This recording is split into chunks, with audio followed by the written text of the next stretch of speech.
Tahu tak, di benua paling sejuk di dunia terdapat satu air terjun yang mengalir keluar dari ais berwarna merah macam darah. Sehingga pernah membuat saintis mempercaya ada sesuatu yang sangat mengerikan tersembunyi di bawah glasier itu. Di Antartika terdapat satu fenomena yang dikenali sebagai blood falls atau air terjun darah.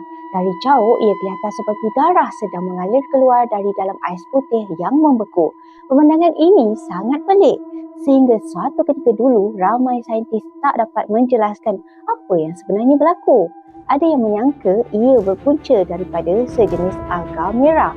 Ada juga yang percaya terdapat satu yang luar biasa tersembunyi di bawah glasier tersebut.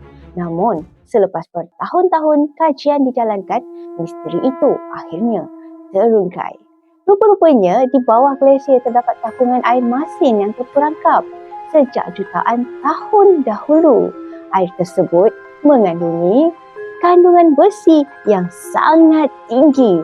Apabila air itu keluar dari celah-celah ais dan bertemu dengan oksigen di udara, besi tersebut mula berkarat. Proses karat inilah yang menghasilkan warna merah pekat seakan-akan darah. Yang lebih menakjubkan, para saintis turut menemui mikroorganisma yang masih hidup dalam persekitaran ekstrim itu, walaupun tanpa cahaya matahari dan dengan oksigen yang sangat terhad. Penemuan ini membuka kemungkinan bahawa kehidupan mungkin boleh wujud di tempat-tempat yang sebelum ini dianggap mustahil, termasuklah di planet lain.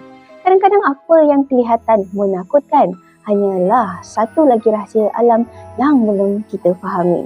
Dan blood falls adalah bukti bahawa alam ciptaan Allah masih menyimpan terlalu banyak misteri untuk diterokai.